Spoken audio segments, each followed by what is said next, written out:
Bonjour à tous, c'est Claire et bienvenue dans cette vidéo où nous allons parler des énergies pour la semaine prochaine. Alors pour ça, j'ai utilisé, comme la semaine dernière, de Victorian Romantic Tarot, qui est un tarot magnifique qui est fait par l'équipe de Baba Studio à Prague. Et voici le tirage que j'ai obtenu. Alors pour lundi-mardi, nous avons l'As de coupe. Alors, l'as de coupe, d'abord c'est un as, donc ça signifie qu'on est sur le début de quelque chose, le commencement.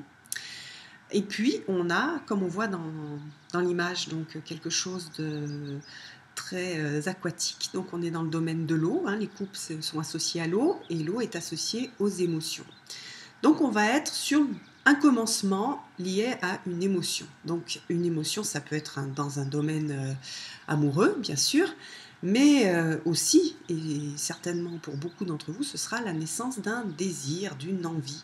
Quelque chose une petite flamme qui va se réveiller à l'intérieur et qui va donner envie. Donc ça peut être une envie de voyage, une envie sur un nouveau projet, artistique ou pas. Voilà, donc ça, ce sera pour lundi, mardi. Pour mercredi, jeudi, vendredi, on a le 9 d'épée. Alors, ce 9 d'épée, donc on voit une jeune femme qui est somnambule et qui prend des risques. Elle se balade sur le tour de la maison tout en dormant. Globalement, ce 9 d'épée, c'est la carte des cauchemars et des peurs. Donc on va avoir, voilà, pendant ces 3 jours, des cauchemars, des peurs qui vont remonter. Alors, soit on peut le prendre pour quelque chose de complètement dramatique, ça va être horrible, soit on peut le prendre comme une opportunité que nous donne notre inconscient de faire remonter à la surface des choses qui sont prêtes à remonter à la surface. Après, vous allez travailler de façon consciente sur ces cauchemars, sur ces peurs.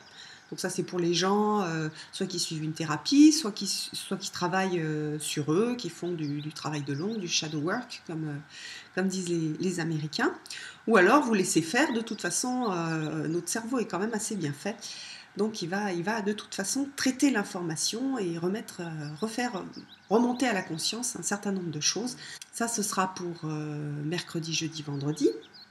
Et puis pour le week-end, on a le page d'épée. Donc là, on est encore sur du mental, sur le domaine mental, hein, puisque les épées, on est dans le mental. Alors, les cartes de cours, moi je les interprète de 3 façons, c'est-à-dire soit c'est quelqu'un qui va avoir un certain nombre de qualités que vous allez rencontrer, soit ce sont des qualités que vous portez, donc c'est vous qui allez être, vous allez quelque part être ce page d'épée, soit c'est une situation qui va apporter un peu on va dire les particularités de ce page d'épée. Alors dans le page d'épée, qu'est-ce qu'on a ? Donc le page, c'est la première carte de cours, la carte la plus jeune, donc on a quelque chose une jeunesse d'esprit, donc ça peut être quelqu'un de jeune ou une disposition d'esprit jeune, donc très intellectuelle. Et avec la partie intellectuelle, on voit d'ailleurs avec l'épée, on a aussi une notion de justice et de justesse.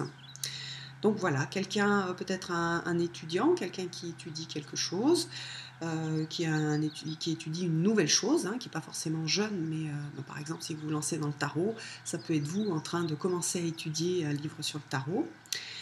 Voilà, donc soit ça peut être une personne de votre entourage. Voilà, vous allez rencontrer une personne comme ça qui va avoir un impact, elle va avoir un impact sur votre week-end. Ou alors, donc, ça va être plutôt dans l'énergie qui va vous entourer. Alors, cette énergie-là, par exemple, ça peut être... il va falloir il va falloir faire justice, en fait. Et peut-être que dans ces moments où on va être obligé d'être juste, dans le sens justice ou justesse, on va se sentir un peu indécis, enfin pas indécis, mais ça va être difficile parce qu'on se sentira un petit peu jeune. On aura envie d'avoir un peu plus d'infos. Voilà, donc sinon ça peut être aussi une occasion de faire un travail mental. Donc voilà, on va passer à un travail mental. Ou alors, comme l'indique le chien, là qu'on voit un peu comment dire, concentré, enfin prêt à bondir. Un moment où on est assez, où on est en alerte, où on fait attention, où on est un peu on est prêt en fait à bondir, qu'on soit sur la défensive ou que on ait quelque chose à faire et qu'on soit prêt à démarrer. J'espère que vous allez passer une très belle semaine et puis je vous donne rendez-vous pour une prochaine vidéo. Bye bye!